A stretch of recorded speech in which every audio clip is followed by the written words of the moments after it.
Hi Fire Signs, Aries, Leo, and Sagittarius. Welcome po sa ating channel at ito ay inyong daily gabay, Tarot Love Reading for August 27, 2023.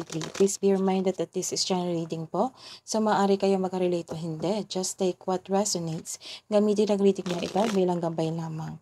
Balik po kayo dito bukas para sa ating daily gabay tarot reading for August 28, 2023. Please like, subscribe, and click the button para po updated kayo sa daily tarot reading natin.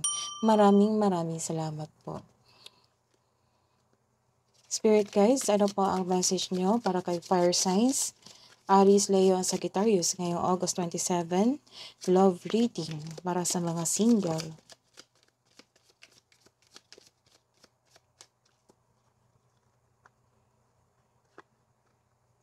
Paradise. Happy ka ngayon. Para sa mga single, happy ka ngayon. Some of you nag-outing, nagkaroon ng beach outing. Nagkaroon ng bonding sa family, bonding sa friends. You're enjoying each other.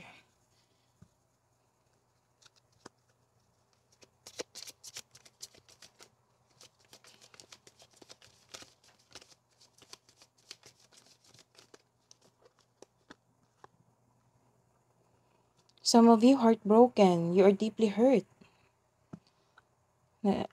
Sad ka ngayon. Nagkaroon ng separation, breakup. Kaya nagkaroon kayo ng bonding ng yung friends and family to feed your soul. Para makapag-isip ka or iniisip mo yung sarili mo. But you are feeling lost.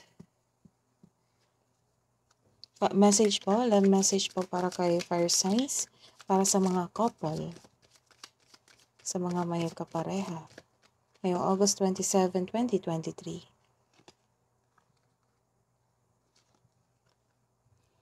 Nagkaroon ng new beginning sa inyong buhay relasyon. Nagkaroon ng relationship growth. Nagkaroon ng changes. Nagkaroon ng transition. Ilan sa inyo makaranas ng third party?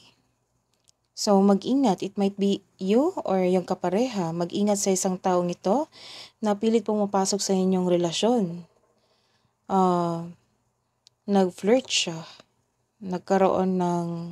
Nag-ask siya ng date or hooking up with your person or to you. Nagkaroon talaga ng temptation. So, mag-ingat. Nagkaroon kayo ng new beginning pero may pilit pumapasok sa inyo na tao na pilit makialam or pasukin ang inyong relasyon. So, mag-ingat.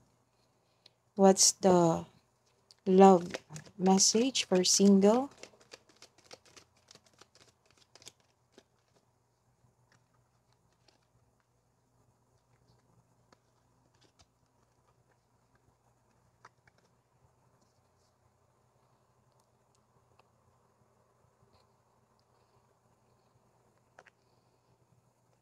Nagkaroon ng sabotahe.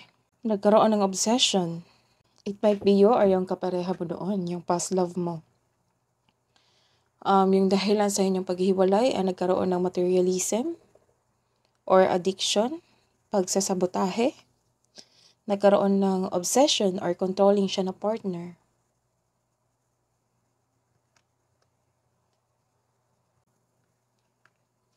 Pero sa mga single, hindi pa kayo handang pumasok sa isang relasyon. Kasi kaka-break up nyo lang ng yung past love. Nagkaroon kasi ng trauma, ang iniwan ng past love mo.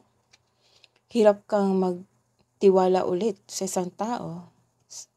This card tells you na mag-move on, let go. Let go mo yung worries mo at patawarin mo ang iyong sarili. What is the message for Fire Signs, Aries, Leo, Sagittarius ngayong August 27, 2023?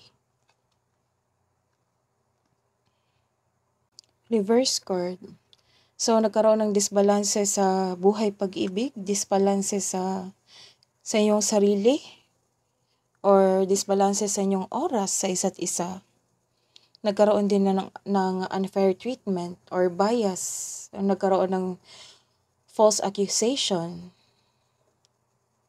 Ilan sa inyo ang nagkaroon ng kapareha na irresponsable or walang sense of responsibility or hindi siya nagkaroon ng hindi siya totoo sa iyo or hindi siya nagsasabi ng totoo sa iyo.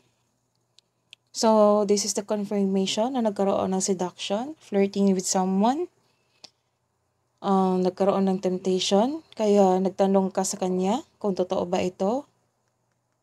Nag-deny siya. Hindi siya nagsabi ng totoo. So, reverse card again, nagkaroon ng hindi pagkakaisa. Hindi kayo okay ng iyong kapareha ngayon. May obstacle sa inyong relasyon. This is the confirmation ng isang malaking obstacle sa inyong relasyon, ang isang third party. Kasi hindi yung partner mo, hindi kontento. Mayroon ding disconnection sa iyong nangyayari sa iyong partner. Pero may opportunity ka na to turn on this situation.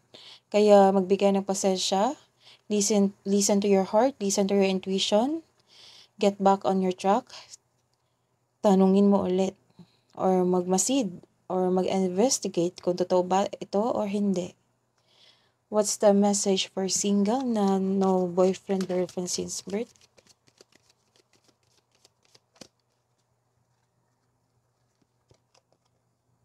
Look for the signs. So listen to your intuition. What's the message for single?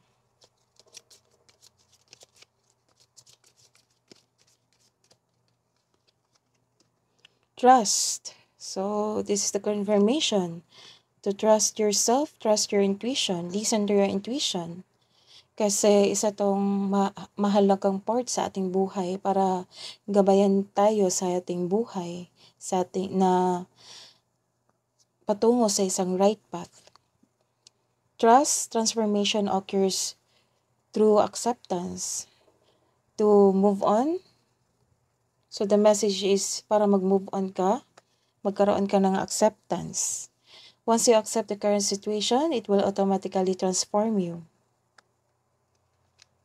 So, what's the love advice for the couple? Far-side couple.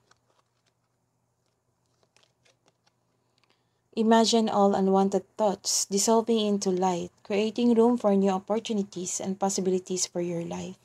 That is your reading today, Air Signs. Fire Signs, that is your reading today, Fire Signs.